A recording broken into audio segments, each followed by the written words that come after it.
제목은 뭐 일반적인 제목입니다. 억울한 우리 사회 그 대안은, 뭐 간단하게 얘기해서 지금 세월호 같은 사건이 일어나는 게 정말 국민은 처절하고 억울하지 않습니까? 그런 것 때문에 사실 이 제목으로 한 거예요. 그래서 그 근간은 부정선거와 그리고 또 이런 사건, 그리고 또 계속 사법 부정행위가 계속 일어나는 것들, 개인들은 정말 아무 주권도 없는 그런 억울한 분들, 그래서 그것을 다 통틀어서 그냥 억울한 우리 사회로 한 것입니다.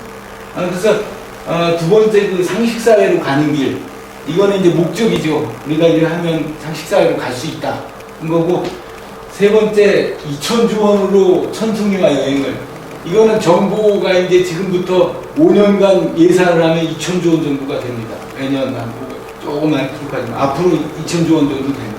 그래서 2,000조 원을 정말 국민한테 쓴 그런 천승이와 여행, 천승이는 우리 어르신분들은 어떻게 모르지만 요즘 제일 유명했던 드라마 여주인공입니다. 그래서 이 예산을 국민한테 써야 되는데 지금 사실은 다 대기업에 쓰는 거 아닙니까? 그래서 정말 국민에게 쓰자 하는 마음을 위했습니다. 저 발표는 제가 오늘 발표하지만 이걸 발표할 사람이 지금 양성하고 있습니다. 많이 후보자가 있고 해서 이것을 일시에 전 국민이 퍼질 수 있도록 하기 위해서 이런 자리를 만든 것입니다. 이 하늘보고는 제 인터넷 아이디고, 소울은 또 우리 모임의 아이디입니다. 그리고 나머지가 사실 이제 많은 사람이 준비됐습니다. 시작하겠습니다. 그러면 뭐 뻔한 얘기지만 왜 억울한 일이 생길까? 그건 상대와 힘이 다르기 때문에 생기죠. 힘이 달라도 정직하게 하면 모르는데, 공정하게 하면 모르는데, 힘 있는 자가 공정하지 않았기 때문이죠.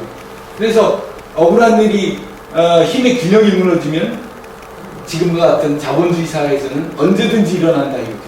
그래서 우리는 이제 뭐 말대로 개인이 잘 살기 위해서 공동사회를 만들어 놨는데 국가가 그 역할을 하지 않아서 지금 이렇게 되는 거죠. 그래서 정말 누가 이 땅에서는 자체가 억울합니다, 이런 말을 했다는 게 이게 진짜 인간사회가 아니라고 봅니다. 이런 것에서 우리가 극복하고자 사실은 이런 제목을 하게 됩니다.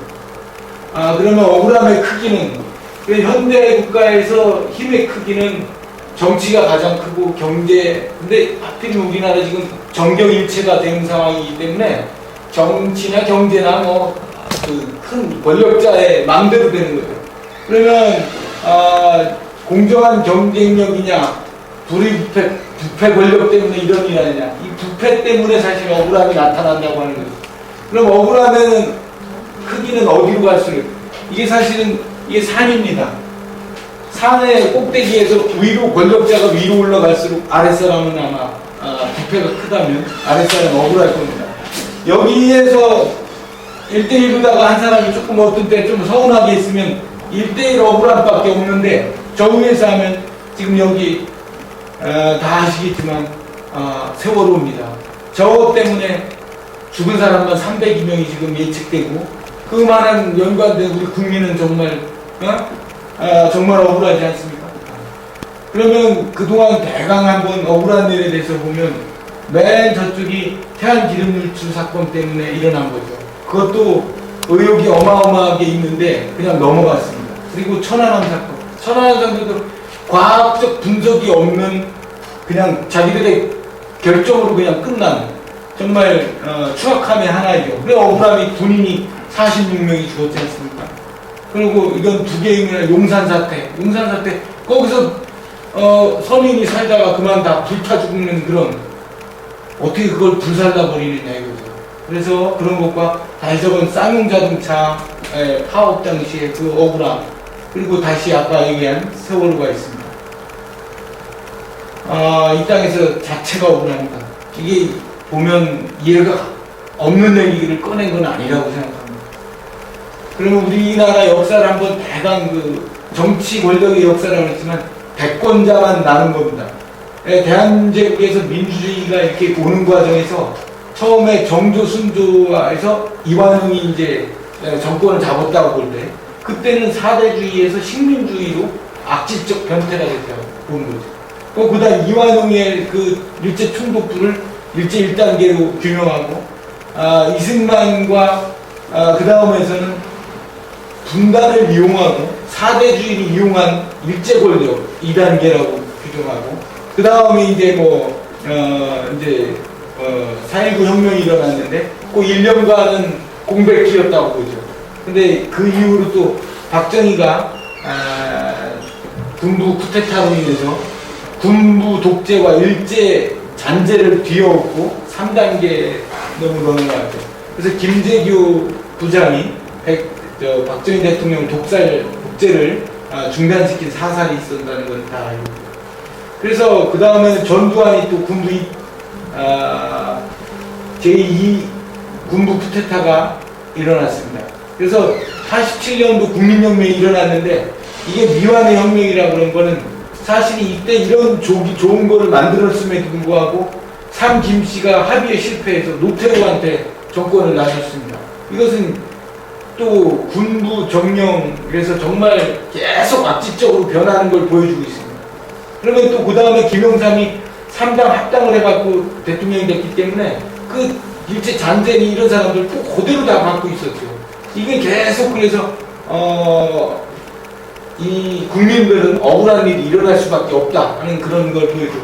그 다음에 김대중이 대통령 됐는데 사실은 너무 IMF라든가 이것이 너무 어려운 상황에 대해서 실제로 그분의 그 역량을 다하지 못한 좀 아쉬운 거랑 민주일기라고 유명했습니다. 그리고 우리나라 정치 권력 역사, 그 다음에 노무현 때는, 노무현이 근데 대통령은 아주 획기적으로 했는데 보면 그 일제 잔재들이 총 반란 시기라고 봅니다. 그래서 사실 어려웠죠. 정권을 잡았지만 어려웠어. 그리고 그 다음에 이명박은 일제 독재 부패 기득권이 점령군전에 찬탈을 했죠. 그리고 그 이명박도 사실은 BBK 사건은 선거법 위반이고 사실은 부정 선거죠. 근데 그냥 넘어가고, 그 BBK 사건과 태안기름 유출 사건이 사실 혼재되어 있습니다. BBK 사건을 막으려고 한 게 태안기름 유출 사건으로 해석됩니다. 그건 상당히 복잡하기 때문에 오늘 설명은 못 해드리고요. 그 다음에 MB정부에서 그 다음에 FTA 광우병 건, 기타 용산 참사 이런 것들이 정말 국민의 입장에서는 정말 이게 식민지가 아니면 일어날 수 없는 일들이 계속 일어나는 거죠. 그래서 박근혜 정부가 왔는데 지금 우리가 이걸 얘기하지만 선거 쿠데타로 규정하고 있습니다. 실제로 앞으로 보겠지만 증거 자료는 너무나 많죠. 그거 보겠습니다. 이제 우리 민족문제연구소의 작품이라고 하는 100년 전대 근현대사를 정리한 건데 윗부분이 가해자고 승리자로 알려져 있지만 사실은 가해자죠. 그리고 아랫부분 대부분이 피해자입니다. 근데 윗부분 그 가해자들이 이끌어온 세상에서는 이런 어마어마한 불의가 일어나면서 국민은 억울함에 처했다는 거죠. 그 마찬가지 이어서 이거는 저 맨날 용산 탄압, MB정부의 최근이죠. 또 쌍용자동차, 유성기업, 대교. 정말 식민지 시대나 나올 수밖에 없는 이런 억울한 일들이 계속 있죠. 또 개인적으로는 스타 최진실, 장자연, 또 노무현 대통령, 또 최근에 박은지 민주당 부대표, 또 서울시 그 세모녀가 죽은, 이 개인적으로 봐도 이게 사실은 사회적 타살이라고 할 만큼 그런 어마어마한 그 억울함에서 죽을 수 있는 그런 거죠. 그러면 또 이번 박근혜 정부 내에서 맨 좌측 이남동 열사가 분신을 저렇게 하려고 기획했다가 사실 위에서 그냥 다리 위에서 그냥 분신을 했다고 합니다. 쇠옷을 묶고 쇠사를 묶고, 어찌 쇠사슬을 묶고 분신을 할 수가 있습니까? 성자가 아니면 할 수 없는 그런 것을 했다고 봅니다. 그리고 이거는 지난 거지만 그 천안함 때 한주 준이가 수중 작업을 했는데 사실 여기에서 단서가 일어났죠. 이게 그 실제 아니고 그 일부러 거짓 자료를 만드는 그런 것을 끌어올리고, 그래서 결국은 한준이는 죽었는데 이유가 없게 만들어버린 그런 거죠. 그리고 이거는 그래서 말장난인 지으라고 누가 뭐라 하지만 왜 하필이면 46명이 죽었느냐, 끊어서 읽으면 사립을 했다. 이것을 정확하게 아는 사람은 4.16 숫탁이라고 했다고 지금 하고 있어요. 그러면 또 개인적으로 저 숱하게 많은 사람이 억울함에 죽어갔습니다. 자살한 거죠. 억울함에 끝이 없다 이거죠. 이게 과연 민주국가라고 할 수 있냐. 이 땅에 사는 자체가 억울합니다. 많은 사람이 사실 이 사실을 보면 공감할 수밖에 없는 거예요. 이번 정부에 대해 부정선거를 했는데 세상에서 가장 은밀한 쿠데타다. 부정선거를 하는 거예요. 그 이후에 어떻게 됐냐. 지금 국민의 억울함들이 하나 둘 계속 일어나고 있습니다. 그때 1년이 지났는데. 그럼 인적 비리는 계속 낙하산으로 와가지고 제 역할도 하지 않는 사람이 와니까 계속 억울한 일이 생겨서 막을 길이 없고, 결국은 정치는 나쁜 놈 줄서기 수준으로 지금 정치 불신이 너무 팽배된 정말 암울한 상태예요.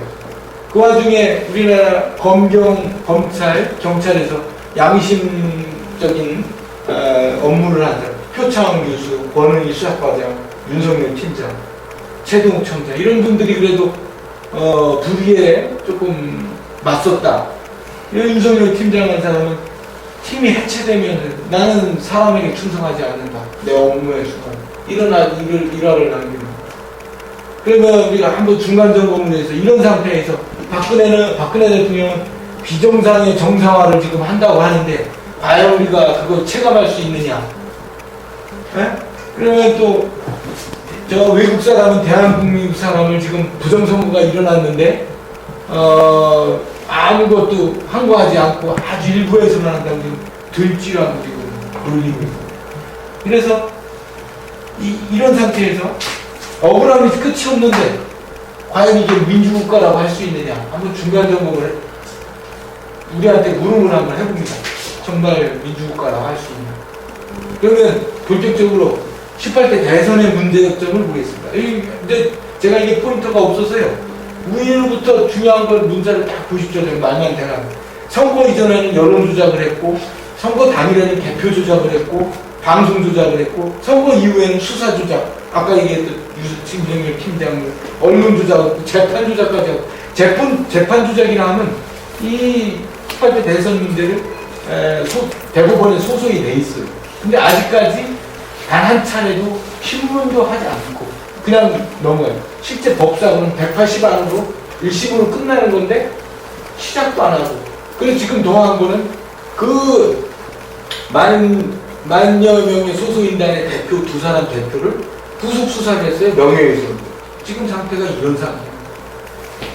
그러면 우리가 또 MB 정권에서 박근혜 정권을 넘어온 거니까 MB 정권의 주요 선거 과정을 한번 보면 그 MB 정권 시작 6.2 지방선거가 천안함 때 일어난 거예요. 부품 의혹이죠, 사실. 그런데 그때 우리 국민은 사실은 속지 않았어요. 그래서 야당이 서울시장을 빼놓고는 승리했습니다. 그래서 1차 MB의 그 부품 작전은 실패했다. 이렇게 봅니다.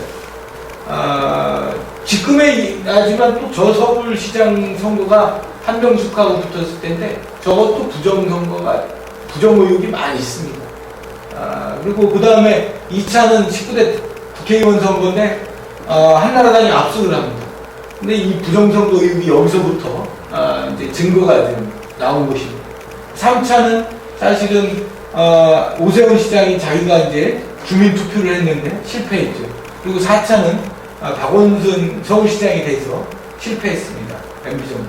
그래서 문제점으로는 상당한 이 부정선거 여기서부터 계속 이제 증거가 사실은 이제 누적되어 온 겁니다. 18대 대선 이전 사회 분위기는 뭐 다 알겠지만 용산 사태라든가 기중전자, 언론인 해고, 언론 사사를 모두 낙하산으로 채우고 그래서 우리가 이제 과학적으로 이렇게 보면 천안함 사건을 아까 이렇게 억울하게 생각하는 하나의 큰 기점이 되는데 현대과학이 완전히 실종됐다고 3세기가 후퇴했다고 과학계에서는 판단해요. 그 이유는 갈릴레오가 지동설을 주장할 때 그게 안 먹혔는데 우리도 이거 천안함권은 과학이 전무한 육하원칙이 전무한 이런 보고서를 내놓고서 그냥 통과시켜버렸어요. 그러니까 3세기 후퇴했다고 합니다. 30년 후퇴는 우리가 정치적인 후퇴고 과학적인 증명이 안 되는 거로 봐서는 3세 후퇴가 맞다고 봅니다. 그래서 그 다음에 이제 그렇게 되니까 우리 국민 주권이 박탈하고 국민 개인 사찰이 이루어져서 사실 현대판 동물농장이다. 그리고 조지 오웰이 1984년 미래의 예언서를 썼는데 그 개인 사찰이며 선거 부정하고 하는 것들이 거기나 우리나라 동물농장 플러스 1984년 정말 그렇게 되면 안 되는 아주 가장 추악한 상태가 지금 이르렀다는 거죠. 그래서 MB 국민의 알 권리에 그 언론에서 해야 되는데 종편 많이 만들어 놓고 완전 MB 정권 편파 방송을 만들어 놨다고. 그러면 18대 대선은 어떻게 됐냐? 부정 조짐이 보였고 조작의 만기가 사실 보였다는 거죠. 선거 기간에는 편파 보도를 했고 이미 국정원 김하영 여직원이 선거 개입하다 적발됐는데도 그냥 넘어갔다는 거. 이건 선거법에 완전히 나는 윤정훈 목사 그리고 3일 전에는 또 갑자기 국정원 여직원 댓글 사건을 기습적으로 편파 방송하면서 혐의 없다 이렇게 바꿨어. 선거 이기기 위해서 모든 이제 부정된 걸 지급해줘. 대선 투표율은 어떻게 했냐? 그러면 우리가 다 알지만 출구조사가 상당히 의혹이 있었죠. 출구조사에서는 다 문재인이 이긴다고 그랬는데 결과는 또 반대로 되고 그래서 그것도 믿을 수 없는 상태가 되면서 시작됐습니다. 근데 갑자기 그러니까 6시 출구조사에서는 박 후보가 1.2% 앞섰다고 했어요. 그게 정말 변화된다는 건 3.6%가 반전된 건데 그렇게 반전되기가 어려운 상황이죠. 근데 그렇게 했다고 자기들 하고 결국은 또 말하자면 3.4%를 또 이긴 걸로 또 나왔어요. 그러니까 이거 좀 아구가 안 맞는 것도 있죠. 이건 사실일 수도 있지만 이런 문제. 여론조사로 봐서는 이게 아래가 문재인입니다. 문재인이 일주일 전인데 이 추세로 가면 추월할 가능성이 많은 것으로 사실 예견됐었죠. 그 이유는 이제 여론조사를 안 하니까. 그리고 개표 부정선거 의혹 증폭. 다 알지만 국정원 부정선거 개입으로 사실 선거 무효 사유죠. 두 번째, 컴퓨터 사용을 했어요. 근데 사실은 수개표를 또 실시를 안 했어요. 대부분이 안 한 걸로 나와 있어요. 후에 이제 설명하겠지만. 그럼 그것 자체도 선거 또 무효 두 번째 사유. 근데 또 세 번째, 이 투표 분류기 조작 해석을 갖다 그루터기 추억이라는 이 닉네임이 있는 분이 인터넷에서 이걸 명확하게 퍼즐 맞추기식으로 해석을 했어요. 근데 이 사람이 또 실종됐어요. 참 이게 참 문제죠. 그래서 이제 부정선거를 해외 언론이라든가 숱하게 10여 회 이상 성명서가 나왔어요. 세계적으로. 그리고 국내 단체에서도 우리 18대 대선 무효소송인단, 정상축, 유권소 이런 부분에서 계속 부정선거를 했죠. 그리고 중앙선관위의 그 부정선거 은폐 의혹은 사실은 맨 앞에 시연회라고 했는데 시연회 때 전사 전문가를 초청해놓고 전사 전문가를 폭행으로 하고 병원에 실려가게 했어요. 그 자체로 이미 반칙이라는 거죠. 초청을 해놓고 그 사람 병원 가게 해놓고 자기들끼리 끝내버립니다. 그때 이제 이런 것들이 있는데 이거 뒤에 설명을 하겠습니다만 시연 시간하고 선거 상황표하고 기록이 사실 아무가 안 맞고 막 뒤바뀌기도 하고 막 그런 거죠. 그럼 소스 프로그램이 있는데 거기에 전문가가 하나도 없다는 사실 그걸 알았어요. 그러니까 비전문가가 소스 프로그램 보고 뭐 분석을 해요. 그냥 넘어갑니다. 그리고 나머지는 선거 불복이라고 한겨레 신문에다가 신문에 기고나 하고 선관위에서 이런 짓을 정확하게 국민한테 알릴 생각을 안 하고 마치 홍보나 하고 그랬습니다. 그러면 좀 언론의 문제인데 언론은 사실 이런 수많은 부정선거 의혹을 얘기를 했는데도 언론에서는 보도하지 않았어요. 이 자체만으로도 사실은 민주국가의 기본적인 요소를 상실했다는 거죠. 여기 미국 그 독립선언서를 쓴 제퍼슨이 나는 신문 없는 정부보다 정부 없는 신문을 택하겠다. 우리나라는 정말 언론이 있었느냐?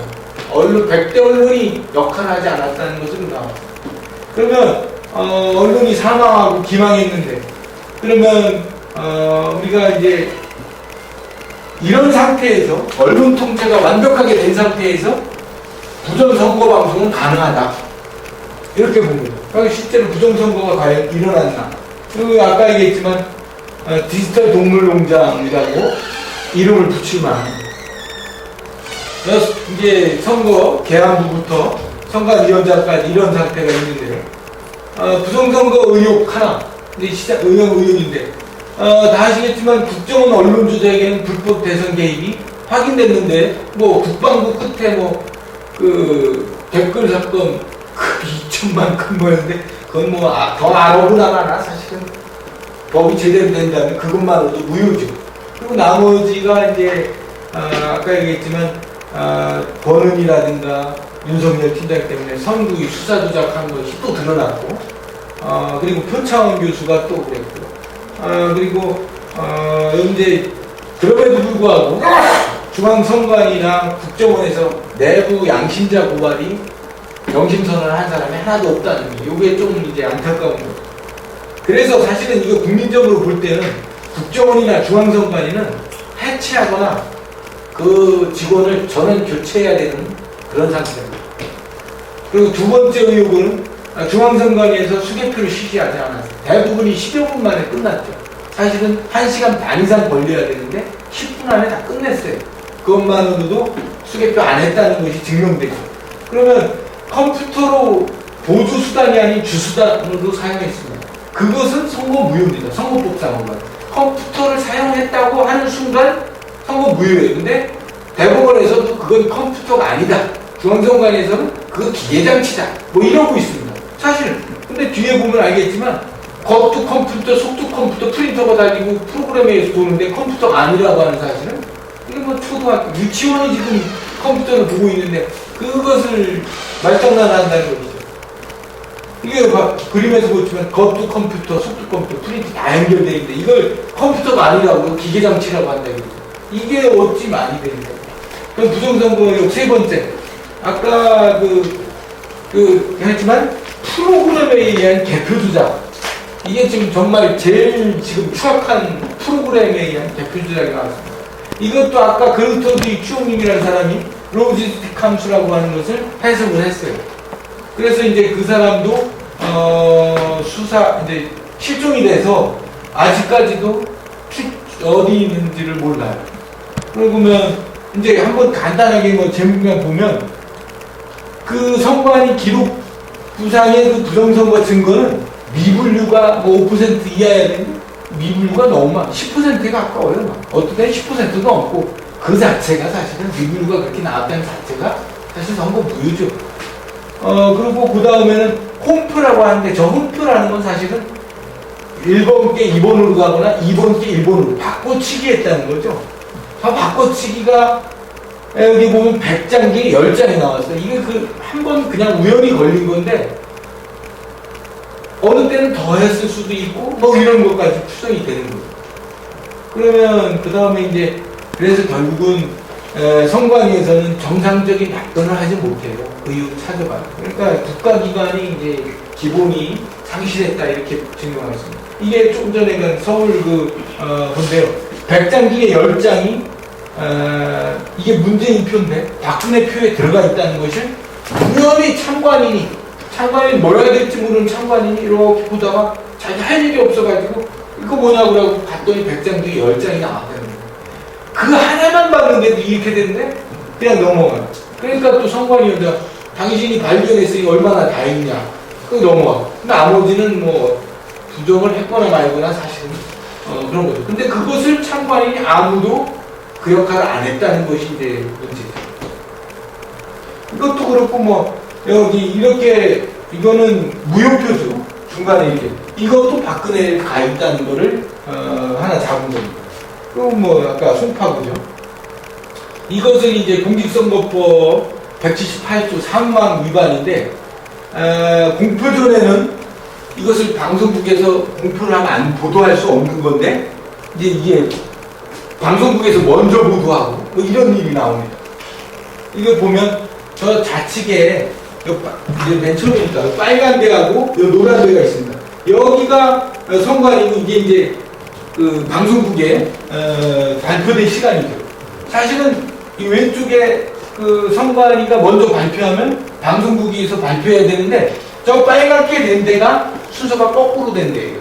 방송국이 먼저 뭐 발표하고 먼저 발표한 것도 요번이 2분이라지만 여기는 2시간 10분짜리도 있어요. 어찌 방송국에서 2시간 13분 전에 선관위에서 투표하고 있는데 발표를 했다는 거예요. 시간상 자기들 문서상으로 나온 거 이거 우리가 만드는 게 아니고 그러면 뭐 이건 자기 또 오류라고 하나요?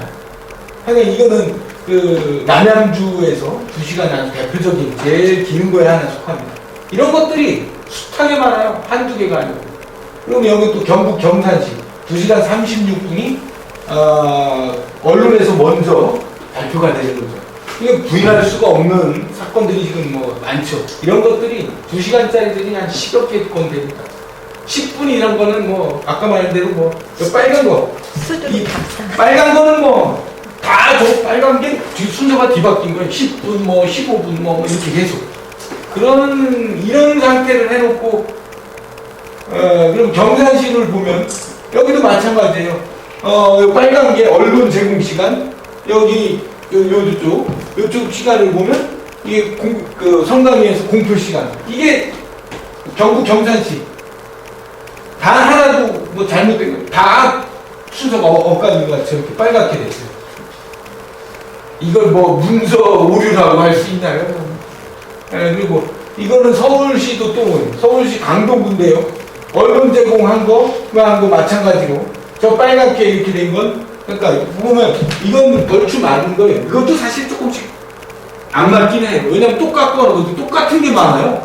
최소한 뭐 10초든가 여기가 이쪽이 빨라야 되는데 똑같은 게 많거나 그런 걸 아예 뺀 거죠. 심한 거 나오는데 빨간 게 다 뒤바뀐 거죠. 언론이 먼저 발표되고 여기 선관위원장이 공포하고 뭐 이런 서울 강동구도 1시간 44분 강동구 제 유튜브에서 1시간 44분 나온 거 이런 것을 부인하기가 어려운 거예요. 나머지 저 빨간 것도 다 뒤바뀐 거예요. 저 하얀 것도. 그러면 이게 아까 말한 공직선거법 178조 3항위반 공표 전에 언론에서 보도할 수 없는데 보도한 거니까 그게 설령 맞다 하더라도 선거법 위반이죠. 그리고 이 도저히 상상할 수 없는 개표 조작에 부정선거를 했다는 게 지금 보면 개표 조작이 아니면 이 상황이 안 나오는 겁니다. 그러니까 컴퓨터로 먼저 자료를 방송국에 주었다는 소리예요. 미리 줬다가 적당히 발표해라. 그러니까 그 순간 방송국에서 자기들 스펙대로 먼저 막 발표하고 그런 게 나오고. 그러니까 뒤에서 적당히 또 이제 선관위에서는 문서 조작을 해서 비슷하게 만들어 놓다가 그러니까 그걸 복구도 못 해가지고 걸린 것들이 이런 거예요. 자기들이 많이 숫자를 맞추는 게 있어요. 대법관이 부정선거를 자행했다 이렇게 보고 있어요. 그러니까 아까 이제 모든 얘기를 한 건데 해설편입니다. 저 빨간 게 다 언론 방송에 먼저 발표를 하고 이렇게 잘못됐다. 이거는 공직선거법 위반에 이런 거고 우리 일상으로 들어오서는 수험생이 시험 보고 있는데 여기서 먼저 합격 불합격을 내놨던 거랑 똑같은 상황이죠. 이게 있을 수가 있느냐고. 무슨 그렇습니다. 이거는 이제 두 후보간 득표를 변화를 그림으로 이제 그리는데 이게 어떻게 이렇게 매끄럽게 될 수 있느냐. 제가 뭐 통계를 하고 있지만 이게 30분 간격이에요. 최소한 30분 간격으로 계단식으로 평행했다 30분 안 올라가고 이렇게 계단식이 되는데 마치 표준 프로그램 그 곡선 그린 거를 그대로 이렇게 됐다고 한 거예요. 이거는 있을 수가 없는 거죠. 단 10분만이라도 계단식으로 가는 거지 어떻게 곡선으로 가는 게 있느냐 이거죠. 그거는 요번에 그러니까 10시에 발표를 했으면 10시 30분에는 그동안 발표 안 했으니까 증거가 안 돼야 되는 거 아닙니까? 그런데 초단위보다 연속선을 그려놓으니까 이런 꼴이 나온 거죠. 이것만 봐도 이제 해석하면 사실 부정선거죠. 이거 금방 그것을 10시 30분부터 새벽 5시 30분까지 그 박근혜가 100이고 문이 93% 차지하고 계속 따라가는데, 이것도 하나 얘기하면 이제 선관위에서 소수저 뒤로 가면 이게 다르다. 그래서 뒤에 어디로 가냐 이렇게 보니까 소수 7세짜리는 달라요. 소수 7세짜리는 어디냐면 1짜리예요. 30분간 10표밖에 차이가 안 난다는 그런 엉터리 같은 소리가 합니다. 이거는 그냥 자기들 프로그램 시계 93.X 이렇게 나가는 그걸 그대로 써버린 거죠. 그러면 선거 의혹 네 번째, 이거는 김무성 본부장이 이제 투표율을 보고서 위기의식을 느낀 거죠. 오후 3시에 비상입니다. 성별, 지역별, 연령별 확인하여 준비하였던 버스 가동 바랍니다. 이 말 자체가 사실은 선거법 위반인데, 이것을 해석하면 아까 보통 버스 가동이라는 게 해킹 프로그램 이름이라고도 합니다. 넷버스. 근데 그게 결국은 선관위한테 개표 조작해라, 뭐 그런 쪽의 명령 메시지라고 지금 해석이 되는 거죠. 이게 이제 사실은 이 메시지가 돌고 돌아서 사실 야당 후보한테 왔는데, 이게 잘못 메시지를 누구한테 더한 거더라고. 그러면 개표 사전교육 조작 2, 선관위보다 방송사 SBS가 이제 심하게 했어요. 개표 방송을 한 걸 다시 한번 보겠습니다. 이건 아까 보였지만 맨 좌측에 여기가 박근혜 득표수, 문재인 득표수입니다. 여기 SBS 이건 선관위 발표예요. 득표수가 22시면 90만 043으로 나갑니다. 여기는 같은 시간인데 선관위 발표는 86만 이렇게 나가요. 어떻게 같은 시간에 저렇게 다르냐. 10시에 뒀으면 10시 발표한 거는 같거나 그래야 되는데, 아까 제가 말했죠. 방송국에서 개표 조작 프로그램에 의해서 시간대를 적당히 자기가 알아서 발표를 한 거지, 선관위가 넘겨준 걸 발표한 게 아니라는 게 이게 중요한 거예요. 여기도 문재인도 마찬가지. 여기에서 1시에 보면 100만에서 여기 100에서 여기 88만인데 여기 80만 8만 표 정도가 차이 나요. 그래서 SBS가 선관위보다 득표수가 훨씬 차이가 많게 나는 걸 보여줍니다. 이런 개표, 이게 아까 말하는 부정선거 방송했다 이겁니다. 그러면 SBS 개표 방송이 아까 좀 얘기지만 선관위보다 상당히 그 숫자가 많았다는 게 이제 증명. 이거는 178조 4만 위반이라는 거죠. 그리고 이 결국은 또 정황상으로 개표 20-30%밖에 안 됐는데 당선됐다고 뭐 확정 발표까지 하고 그랬어요. 그러니까 이거는 박빙인 순간에서도 이제 의심하지 않기 위해서 가깝게 나가게 하면서 우리가 말하는 원사이드라고 하는 그런 얘기. 그러면 사람들이 처음부터 그랬어. 그러니까 의심을 자꾸 못하게 하기 위한 하나의 방법이라고 봤습니다. 그러니까 설령 개표를 제대로 했다 하더라도 맨 처음에 박근혜가 유리한 쪽 지역의 개표를 먼저 했다고 해요. 그리고 박빙 데이데는 개표기가 고장난 것 같이 툭툭툭 해갖고 개표를 하지 못한 상태. 그러니까 그래서 처음부터 정말 일률적으로 박근혜가 1.2% 앞서게 나갔다는 걸 보여주기 위해서 그런 것도 시간상으로 증명이 됐습니다. 이거는 아까 이제 이거는 우리가 만든 게 아니고 이것도 선관위 투표자의 그겁니다. 여기가 보면 투표지 분류 개시 시간, 이거는 종료 시간 10분밖에 안 나요. 21시 14분, 22시 24분. 이게 최소한 1시간 내지 30분, 작은 투표구에서도 30분은 차이 나는데 10분 만에 다 끝나야 되고 10분에서 13분. 이게 이제 잘못됐다는 거. 수개표 안 했다는 거. 수개표 안 하면 선거 무효사입니다. 근데 수개표 안 했다는 게 전국의 대부분입니다.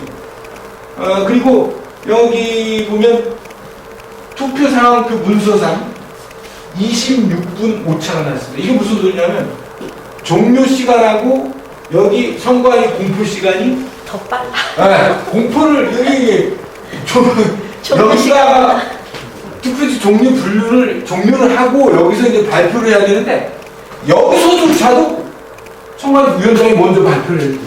자기는 문서상으로 누가 잘못했다 뭐 오류라고 그럴 겁니까? 이런 것들이 이제 숱하게 나오고. 근데 이게 뭐냐면 사실은 고친 것도 있어요. 그래갖고 많이 맞는 것도 있어요. 근데 이게 못 고친 것들이 있어요. 왜냐면 이 도장 문제 때문에 못 고친 것들이 있고 의심하지 못하는 데서는 안 고친 거더라고요. 그러니까 의심받을 때에서는 조작을 또 하고 의심 안 받을 때 뭐 저쪽 새누리당 파 있는 데서는 안 했어요. 그러다 결국 일어나죠. 웃지 못할 일이 일어나죠. 그러면 부정선거 6번째. 이것도 강원도 추천시 건데 뭐 좀 같습니다.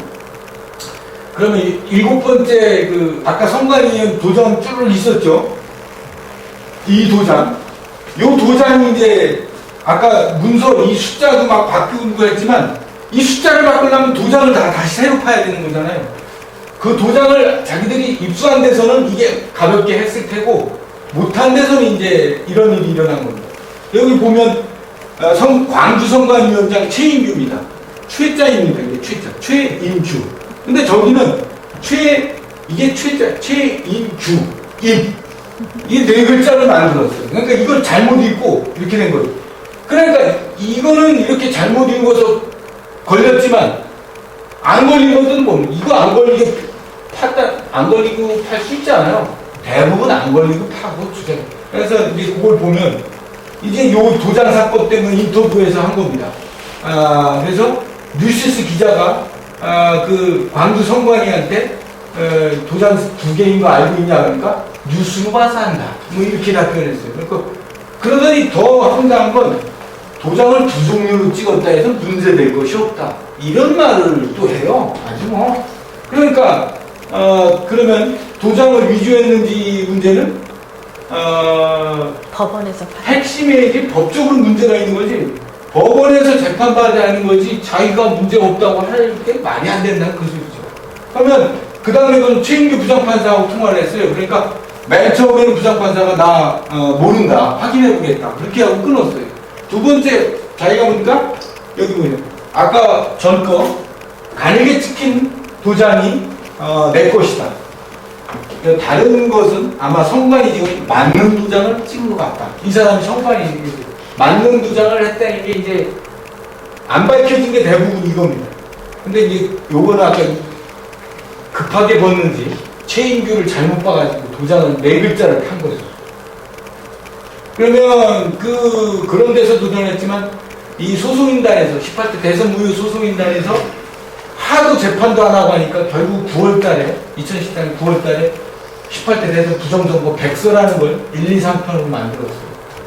그런데 간단하게 얘기하면 아까 개표 조작 나온 거 같이 개표 조작이 언제 됐느냐 19일 투표했잖아요. 18일날 하루 전에 만들어졌다는 게 이제 그 프로그램 엑셀 프로그램에 남아있는 것을 증거로 해서 하루 전날 선관위에 이미 결과가 나와 있었다고.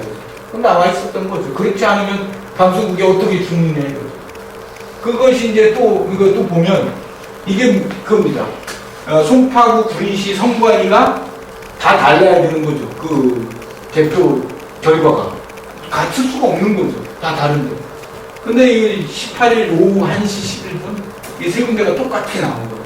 이게 이제 사실 들통나서 그 프로그램 조작 이거로 다 본 중앙 선관위 만들어서 결국 뿌린 거죠. 결과를. 그런 것이 이제 여기 나온 거죠. 그래서 하루 전날 미리 만들어놨다는 것이 드는 거. 그리고 이게 추정한 사람이 영계입니다. 영계나 영재나 뭐 이렇게 읽을 수 있는데. 왜냐면 그러면 개표자 사용 증거 10번째. 요거는 이제 국민이 이제 막 문제 있다고 의혹적이 하니까 국민한테 이제 그 자료를 제공한다고 수정한 거예요. 그래갖고 13년 2월 달에 수정을 또 했어요. 뭐 수정을 해서 주느냐 이거죠. 아까 뭐 작년 거 있었는데 12월 18일 날 있었는데 왜 또 수정을 해가지고 저기. 그러니까 자기들이 이거는 뭐 다 주면 어떻게 해서 뭐 편집을 해서 줬다고 하는데 그런 것들에 대한 그 이제 증거죠. 하나에. 이게 뭐 그럼 자기들이 만든다고 할지 모르지만 상당한 문제가 있다는 걸 그 액세스한 날짜나 이걸 보여줘요. 그러면 그 18대 대선 그 법상으로 선거 쟁송을 보면 첫 번째입니다. 대법원에 소송됐다는 게 18대 대선 총량 143쪽에 나와 있습니다. 그래서 피고는 중앙선관위원장으로 이렇게 되어 있습니다. 그리고 원고는 한영수, 김필원. 이 사람들이 지금 구속기사를. 그러니까 뭐로 구속을 했냐면 선관위 직원 명예훼손 거죠. 이게 그렇지만 13년 1월 4일날 선거 그 대법원에 소송한 날짜입니다. 그 쟁송 두 번째 뭐 법상이지만 자기들도 잘 기록해놨어요. 충남에 선거에 관한 거는 다른 쟁송에 우선하여 신속하게 결정 재판해야 된다. 180 이내에 처리하도록 한다. 그리고 거기 대선 총남에도 올려놨어요. 그래놓고 지금까지도 안 하고 있는 거죠. 그래 이거는 그리고 또 이것도 기록은 해놨어요. 선거소송 한 건은 현재 진행 중이다. 근데 이제 말이 지금 언론에 좀 저기 한 게 또 다른 사람이 어느 목사가 선거소 부정선거소송을 사실 대법원에 했어요. 기간이 2014년. 예, 14년에 그걸 소송을 했어요. 그러니까 뭐 사실 법상으로 지나서 한 거죠. 그러니까 그것을 기각시켰는데 그걸 기각했다고 대서특필하는 거예요. 이게 다 기각된 건지 알고 있어요, 대부분이. 지금 이런 지경입니다. 그러면 이게 왜 이렇게 유명해졌냐면 이거 박창시 신부입니다. 13년 12월 26일 정의평의구의 사전단에서 이걸 읽어보세요. 부정선거입니다. 이렇게 해서 이게 언론을 타서 이제 대부분이 이제 이때 많이 알려진 거죠. 그러면 그 공방 그 대통령 선거 백서가 뭘 했느냐 여기에 있지만 헌법상에 있는 것을 갖다 다온 거고 헌법 1조의 국가 권력 국민의 주인 여부다 이런 것을 이 주권에 입각해서 사실은 그 백서를 다 만든 겁니다. 그러면 이건 우리나라에 계속 어떤 형태로든지 부정선거를 할 수 있는 여지가 있다는 게 보입니다. 사실은 여기 공직선거법 나와 있지만 그 투표용지에 일렬번호가 없다. 여기도 있고 여기도 있어야 되는데 여기는 없고 여기 절취선 띄어내니까 바꿔치기를 하든 말든 알아볼 수가 없는 거죠. 그러니까 이미 우리나라가 좀 부정선거를 언제든지 바꿔치기 정도 이거는 그나마 어린애 장난 수준으로 한 거죠. 근데 이게 아니고 개표 조작했다는 게 문제. 이거는 또 옛날 계속 해왔던 거죠. 조금씩은. 이거 선거법 위반. 여기 투표용지는 일렬번호를 인쇄해야 된다고 선거법 150장에 딱 써 있어요. 근데 양쪽에 일렬번호가 없는 거죠. 이미 선거법 위반이죠. 그리고 정상적인 범위는 아까 얘기했지만 여기도 번호가 있고 여기도 번호가 있어야 이 다음에 정말 문제가 되면 제 걸 한번 확인하고 싶다. 확인하자. 딱 번호가 맞는 건데 지금 이게 확인 불가 이렇게 된 거죠. 이래 놓고 이제 안 놓고 선관위에서는 자기들이 권력을 이용하고 아마 이권을 얻어내는 거 아닌가 싶습니다. 그럼 대선 사용 그 투표 문제점은 아까 좀 전에 얘기했지만 이게 일렬번호가 있어야 되는데 없다. 이건 중대한 직무유기다. 이렇게 이제 법상으로 되어 있는 거예요. 이거는 이제 뭐 총적인 대로 부정선거를 어떻게 인맥도가 됐을까? MB입니다. MB에서 남재준, 박근혜, 여기는 이제 뭐 경찰, 뭐 이렇게 된 겁니다. 그래서 이게 뭐 제가 그린 게 아니고 한겨레 신문에서 이게 그린 거죠. 그러면 이제 요 18대 대선 부정선거 총정리 다 알지만 우리가 한번 조금 선거 이전에 아까 김하영 그 댓글녀를 갖다가 여론 조작을 한 거. 이것도 선거 그 무효 사유죠. 선거 당일날 개표 조작 한 거 같습니까? 아까 제가 쭉 했는데 이런 거죠. 그리고 선거 이후에는 여론 조작은 합니까? 여론 조작은 당연하고 재판 조작까지 지금 하고 하고 있다. 그래서 이제 그 이후로 여론 조작을 하는 거는 이게 이제 유선 그 간첩 수사 조작, 이것도 수사 조작에 속하죠. 이게 비정상이죠, 사실. 행정부, 사법부, 입법부는 지금 뭘 하느냐? 직무유기죠, 입법부는 또. 행정, 사법, 입법부가 제 기능을 못하고 있는데, 뭐, 세월호 같은 거나 뭐 무섭죠. 누구 하나 개인이 아마 지시를 해도 가능한 사건이죠. 왜냐면, 이 감시하는 견제하는 아무 세력도 없는데, 그건 뭐 무방비 아닙니까? 부정선거. 그래, 이거는 지금 상권 분립이 파괴된 종속 상태로 왕권 시대에서도 폭군 시대나 가능한 그런 사건이 지금 일어나는 거죠. 그럼 민주국가 맞는가 다시 한번 자문을 해봅니다. 그렇다면 민주국가 국민은 어떻게 해야 되느냐? 옛날에 이런 희생을 통해서 민주국가 이만큼 해왔는데 지금 이렇습니다. 그래서 부정선거 끝나고 나서 정부와 여당의 반응을 한번 보면 계속 묵묵부답입니다. 저기 뭐 소송은 언론으로 막고, 그 다음에 뭐 여기 계속 통진당 내란 예비 음모죄 이런 거나 만들어가지고 북풍 조작이나 하고 있고 그렇죠. 이석기 의원은 사실 여부는 알아야 되겠지만 너무 부당하죠, 사실 그 과정이. 그리고 그 다음에 문서 조작 이게 밝혀졌는데 계속 넘어가요. 밝혀졌으면 나 무효고 다 저기 해야 되는데 그냥 넘어간다는 거죠. 그리고 소송인단 아까 이걸 한번 소송을 하겠다고 한번 시험을 한 적이 있어요. 작년 9월 16일 날 첫 신문을 한다고 나왔었어요. 그러더니 추석 정도 살짝 연기해가지고 그냥 또 넘어갑니다. 그러니까 새누리당도 결국 공범이 아니면 이런 짓을 할 수 없다. 그러면 개표 부정인데 왜 가만히 있을까? 국민은 왜 가만히 있을까? 한번 분석을 해보면, 첫째, 언론이 죽어 있어서 모르는 경우가 많아요. 모르니까 뭐 어떻게 가만히 있을 수밖에. 두 번째는 여당의 공범 같은 은폐 행위에 현안이 있습니다. 모든 특검 거부하고, 지금 다 드러났는데도 특검 거부하는 건 이미 공범이라는 걸 증명하는 거죠, 우리가 생각하면. 그럼 야당은 왜 가만히 있느냐? 우리가 국민의 입장에서는 약점이 잡혀있나 보다. 왜 옳은 소리를 못하고 있는가? 왜냐면 장하나 의원 김관진 발언 후에 또 반응 없어요. 그 개인적인 발언이라고 합니다. 국회의원 개인적인 발언? 그거 참 국회가 그게 무슨 기능인지 모르죠. 그러면 여기에서 우리가 저희들이 매주 참여를 했습니다. 18대 대선에서. 시국회의라는 데가 있어요. 이 시국회의에서 시민이 많이 나오는데 얘들이 촛불을 끄는 행위를 합니다. 더 오지 않게. 그래서 시국회의 자체도 지금 제 기능을 못하고 있고 오히려 공범 역할을 하고 있다 이렇게 보고 있습니다. 그래서 그 공범 역할을 한다고 이런 시위를 해요. 시국회의 이상하다고. 지금 상황이 그렇습니다. 그럼 민주당 부정선거 책임져라 막 공세하다가 여론조로 가면 자기 지지율 높이려고 그러는 것 같습니다. 그러다가 여기 보면 새누리당이 그럼 대선 불복이냐? 그러면 민주당 뭐라는 그건 아니다라고 합니다.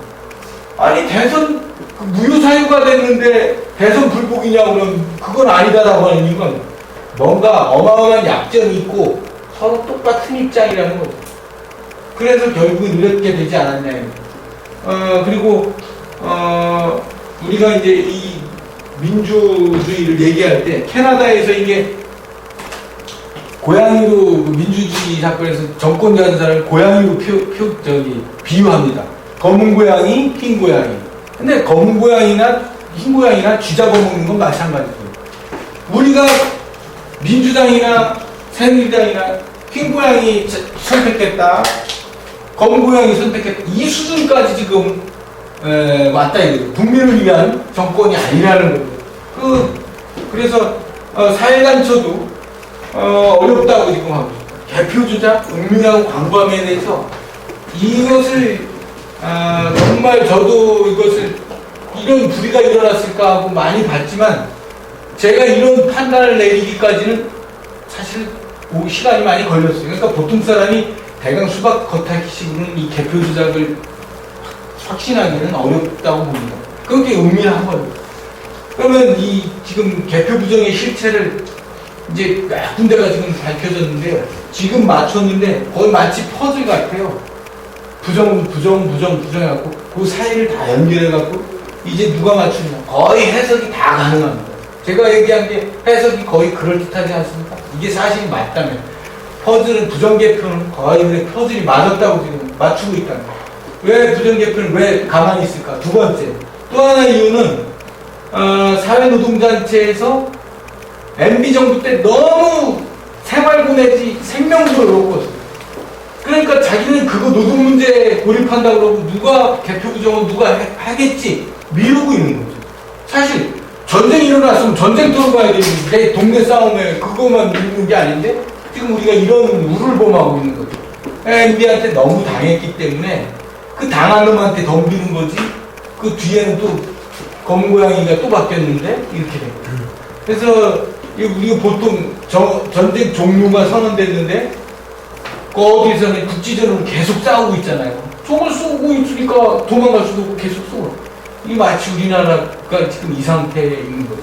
개표 부정이 일어났는데도 사실 모르고 이렇습니다. 그래서 나머지는 뭐 이게 개표 조작이 정말 이렇게 일어났으면 우리가 이 돌파구를 어떻게 찾아야 되느냐, 나는 어떻게 할 것인가 하고 다 자문을 다시 해봅니다. 그러면 개표 조작 세 번째, 우리가 왜 이런 현상이 일어났는데 이걸 바로 보지 못하느냐. 이건 중세에 밝혀진 거지만 베이컨의 4대 우상에서 사실을 제대로 못 보는 이유가 종족의 우상, 동물의 우상 이렇게 있지만 우리가 음운한 개구리같이 정말 그렇게 있다는 거죠. 자기 문제에만 빠져가지고 크게 전쟁이 일어나는 걸 갖다 못 보고 있다.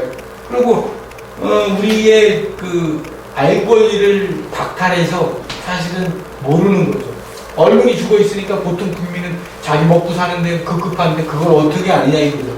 아주 관심 있고 그 당시에 정말 깨어있던 사람만 이 부정 사실을 보게 된 겁니다. 다 정치에 관여한 사람도 아무도 보지 못했어요. 이거에 정말 이상한 이 사람이 이 정권이나 MB 정권이라든가 일제 잔재 그 정권은 부정선거를 하지 않으면 정권을 잡을 수 없는 걸 지들도 아는 거죠. 그것을 예측하지 않고는 이것을 그 부정선거를 찾아내기는 어렵다고 봅니다. 미리 다 알고 나서 계속 예의주시했으니까 보인 거죠.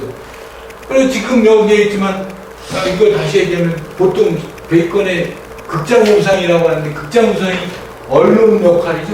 언론이 근데 죽어 있는데 뭐 우리가 사실을 어떻게 하냐. 가장 중요한 거. 언론이 있으면 언론이 다 밝혀주는 거 우리는 판단만 내리는데 언론이 죽어 있으니까 우리가 사실의 사자의 근본 접근도 못하고 지금 부정선거가 일어났는데도 생활고에서 지금 시들리고 있습니다. 이제 이거는 상징적인 건데요. 왜 이런 일이 일어났나? 여기 달에서 지구도 한번 보고 지구에서 달을 이렇게 바라보고 역지사지라고 그러죠. 우리 한 군데에서만 보지 말고 사물을 제대로 보기 위해서는 입장 바꿔 생각하자. 우리가 그 얘기 많이 하지 않습니까? 입장 바꿔 한번 생각해야 이 사태를 정확하게 이해하는데 우리가 너무 내 시각만 지금 주장하는 거 아닌가 그러면 부정선거를 막지 못하면 어떻게 되겠냐. 미래 예상을 하고 뭐 100년 전에 나라를 뺏겼는데 독립을 오지 않았으면 어떻게 했느냐. 뭐 뻔합니다. 3.1 부정선거 가만히 있었다. 어떻게 87 국민운동이 없었으면 지금 이 상태라도 민주주의를 회복할 수 있었냐. 근데 이제 12, 19 부정선거를 밝혀내지 못하면 어떻게 되냐. 저쪽 다시 100년 전 수준으로 다 우리가 식민지 수준으로 돌아가는 거 아니냐. 이렇게 예측합니다. 역사적 시각이라고 했지만 이건 국민을 일개 역사학자가 본 시각이 아니고 국민의 입장에서 정리한 것입니다. 그러면 이것을 민주문제연구소 우리 여기 회원이 많이 계시지만 과거를 정리할 것인가 미래를 열어갈 것인가. 역사는 미래를 위해서 필요한 거지 과거를 사실을 밝혀내기 위해서 한 거는 근본의 목적은 아니죠. 그걸 바탕으로 미래를 얻기 위해서 한 거기 때문에 민족문제연구소의 역할이 크다고 봅니다. 아까 얘기한 거지만 독립운동이 하지 않았다면 어떻게 되겠냐. 이렇게 됩니다. 부정선거 막지 못했으면 이런 부패가 계속됐을 테고 87 국명이 없었으면 이런 억울한 국민이 계속 죽어갑니다. 12.19 부정선거 발견하지 못하면 인류의 최악이라고는 조지오의 미래서를 동물농장하고 1984년에 썼는데 그걸 합해놓은 것 같은 아주 추악한 사회가 되는 거죠. 그러니까 옛날에 이제 그때 과연 혁명에 누가 나섰느냐, 일제식민지에는 누가 나섰냐, 뭐 그런 겁니다. 그러면 그때 누가 나섰냐, 식민지 때 독립운동을 누가 했냐, 다 국민이 했죠. 근데 이 세 시기에 계속 참여하지 않은 세력이 있어요. 누구겠습니까? 사실 공무원입니다. 공무원이 계속 그 권력자 입장에서 계속 독도수처럼 기생을 하고 있어요.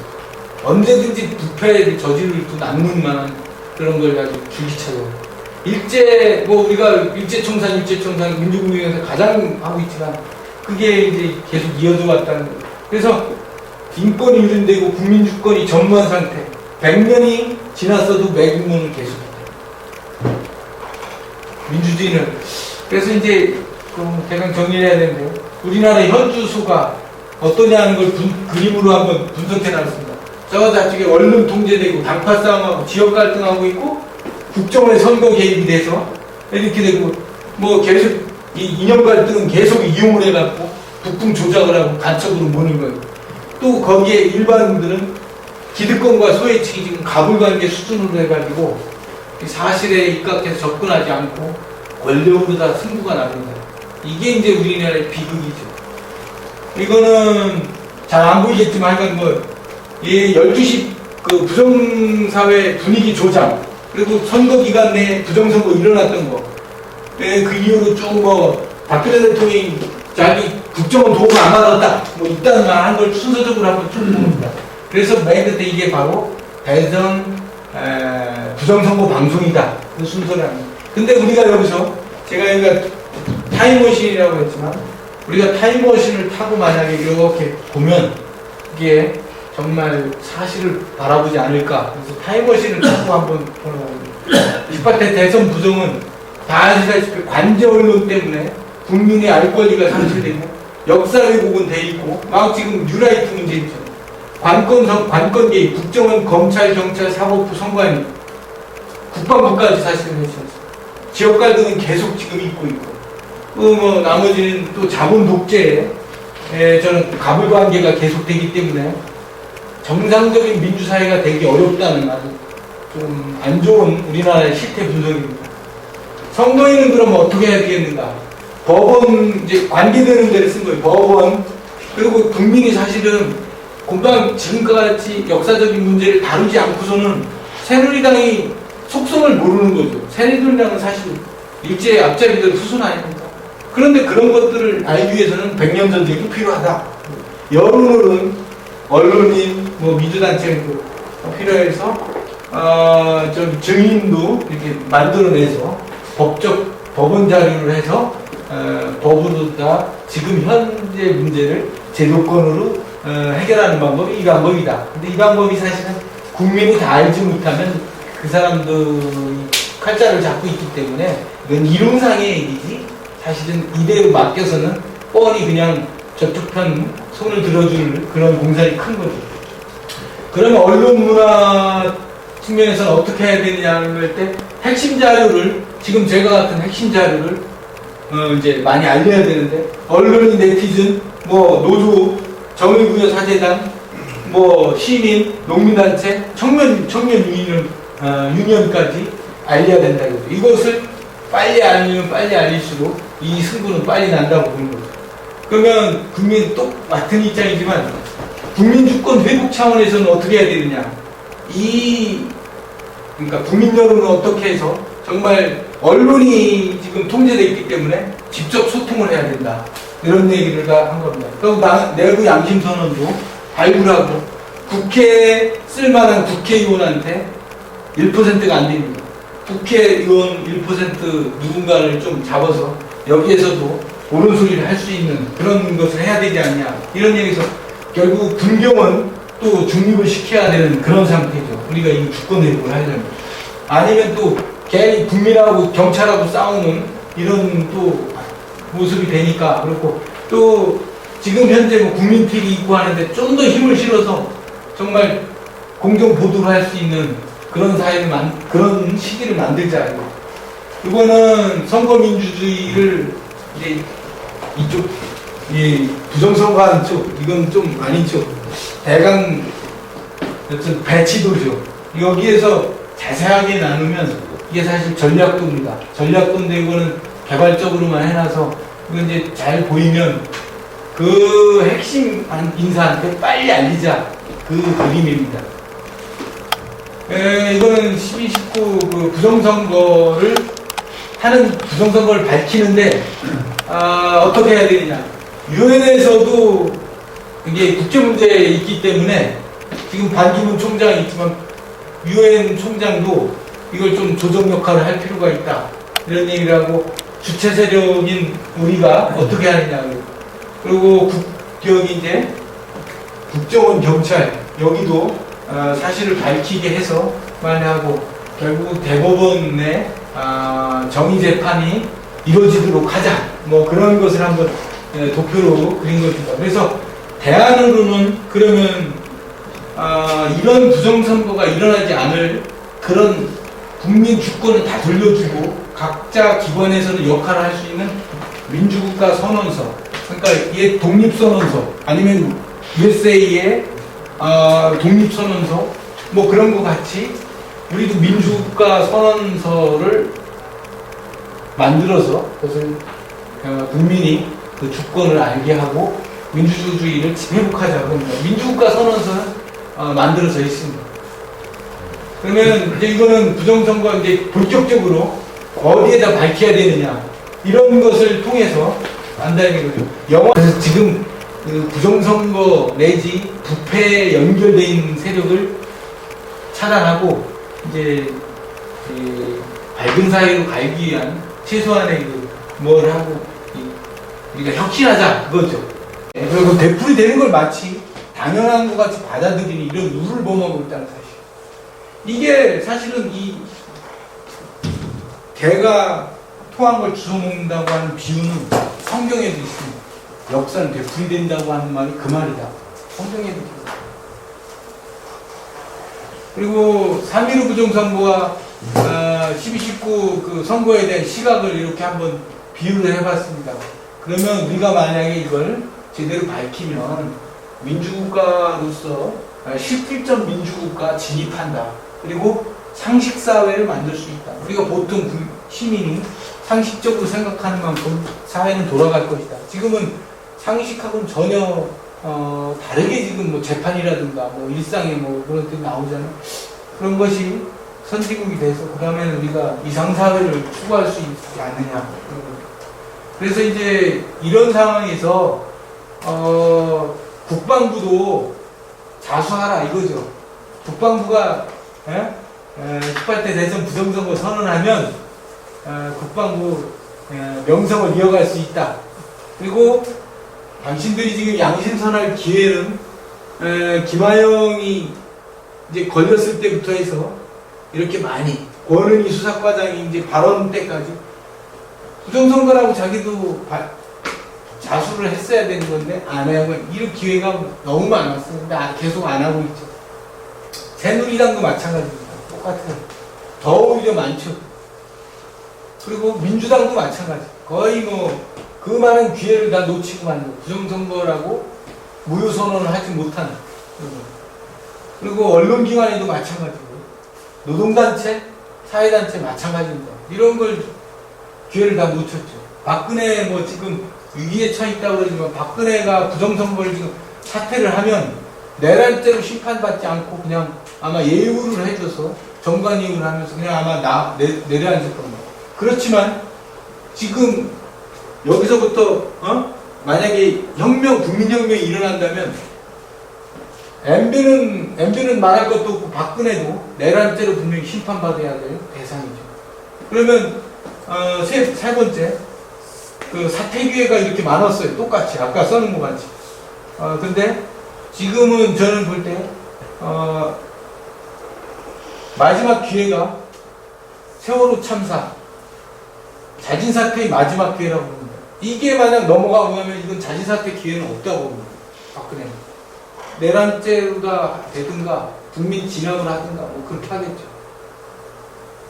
우리가 다시 우리가 이거 너무 우리가 소중한 업적을 내는 건데 이 사실만 알면 우리가 이런 불의한 데 당하지 않을 거고, 바닷물이 세상이 썩지 않으려면 바닷물이 0.25%의 염분이 있어서 안 썩듯이 우리 사회에도 0.3%의 그 바닷물 소금 역할을 하는 그런 사람이 있어야만이 우리 사회가 부패되지 않는다.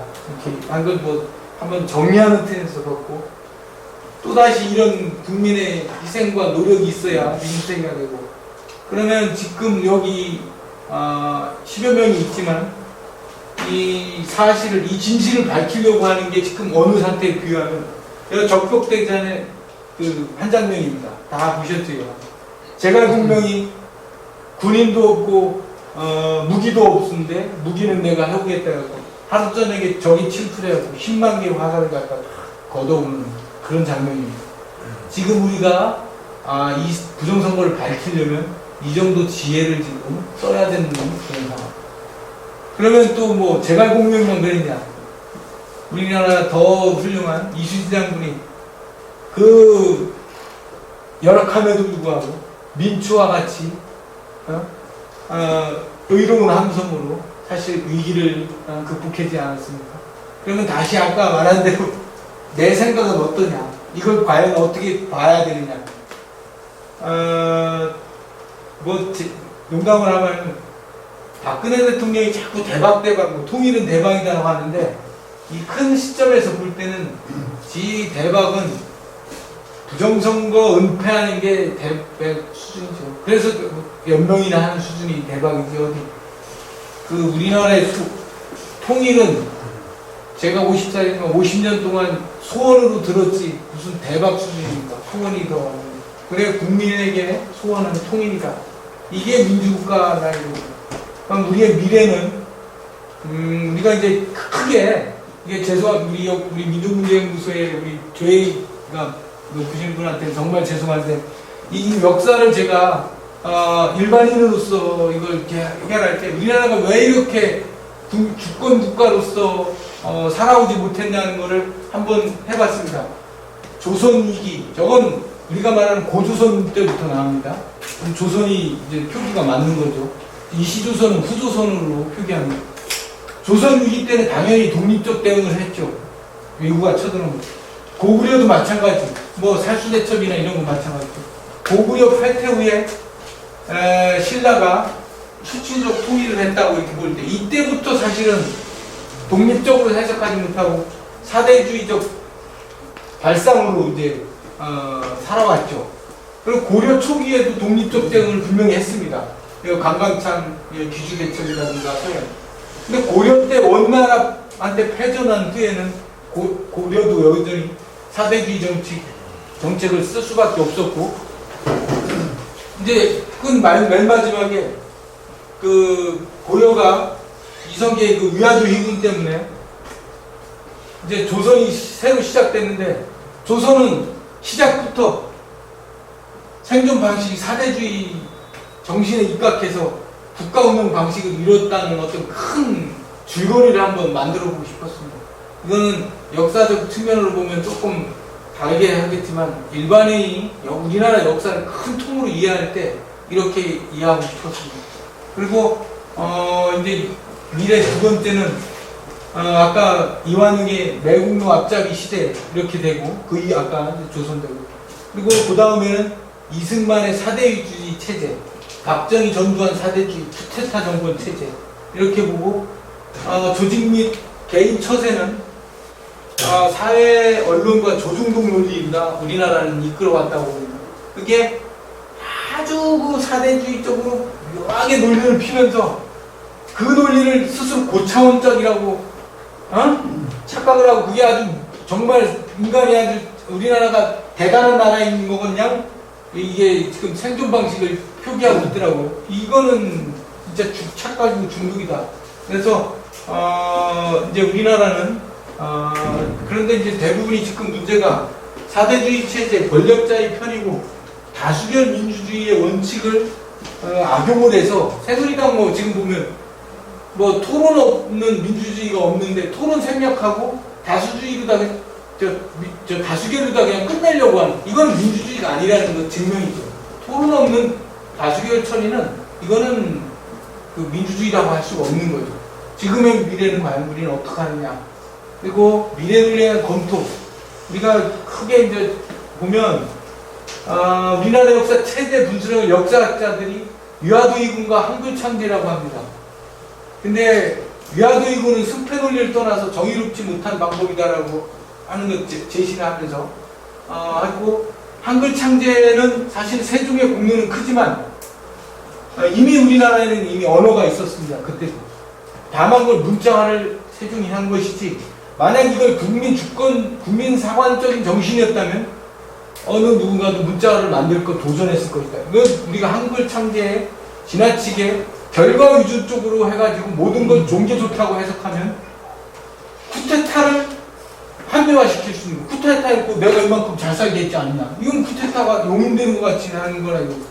그래서 정의란 거는 현재 시점의 결정이지 미래가 아니다 이거. 너는 미래에 참견하지 말고 지금 현재나 불의를 저지르지 말라, 이런 역사적인. 그래서 불의를 미화하기 위해서 미래를 포장할 수 없다. 반칙의 욱자는 아니지 않냐 이거죠. 이 쿠데타의 논리가 여기에서 나온다고 합니다. 그래서 이건 세종대왕께 어마어마하게 죄를 저지르는 발언을 제가 했는데요. 이건 세종대왕 발언이 아니라 민족적인 그 역사적인 문제를 얘기하는 세종대왕을 정말 존경하고 가장 존경하는 사람입니다. 그러면 우리 독립국으로서 국민 논리를 하는 이 사회가 정말 발전할 거라고 봅니다. 검토사항 2. 이거는 민주주의의 핵심은 소통 과정입니다. 소통 과정인데 소통은 어느 상태가 소통이냐? 10년지기가 소통이라고 하다.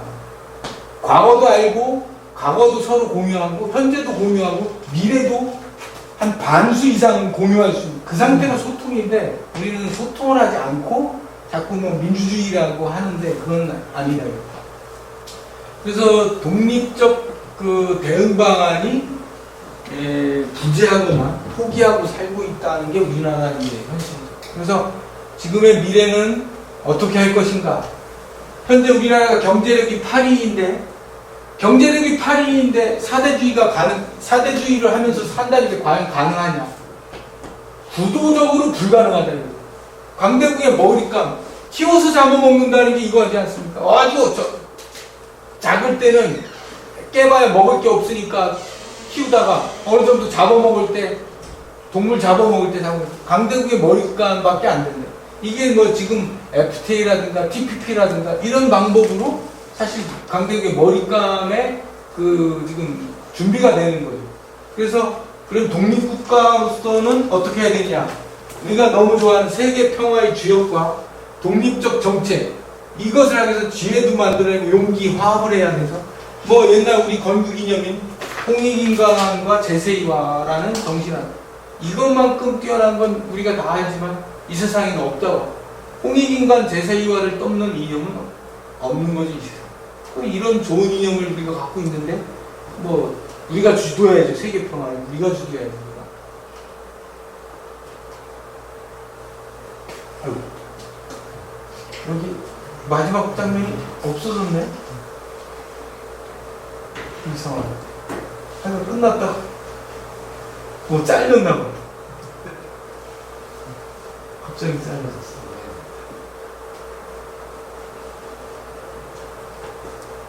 이게 마지막 장. 이게 우리가 민족문제연구소가 일제, 지금 여기에 반 나눠진 상태에서 일제 잔재 고생하고 양쪽으로 나눠져 있는데, 그러면서 이것을 이제 조선, 후조선의 땅을 지금 회복하려고 하고 있는데, 사실은 100년 전에 다 아시다시피 간도 땅이 서류상으로, 문서상으로 우리 땅으로 돼 있는데 느닷없이 뺏긴 거죠. 만약에 지금 아까 말한, 이게 안 넘어가네. 요 앞에서 할까요? 아무리 생각, 한 단계만 더. 그래서 만약에 지금 홍익인간과 제세이와의 정신을 우리가 다시 찾는다면 이 반의 지역 감정을 극복하고 통일을 하고 통일 나와서 간도도 문서상 있는 간도를 어떻게 찾아야 되지 않냐 이런 거죠. 그 이후에 더 활동 무대는 사실 문서상이 없기 때문에 그 다음이라도 최소한 문서상 우리 땅만이라도 우리가 우리 시대에는 찾아야 되지 않나 이런 걸 제시하면서 부정선거 그리고 독재 불의 이런 것들 역사학자 시점이 아닌 국민이 독립국가를 갖고 싶어하는 시점에서 사실과는 좀 다르지 모르지만 좀 이렇게 만들어 봤습니다. 그래서 조금 그 문제가 있는 것은 그런 목표에서 했기 때문에 사실과 다를 수 있다 이렇게 우리 어르신께서 이해해 주시고 제 발표 오늘 마치겠습니다. 고맙습니다.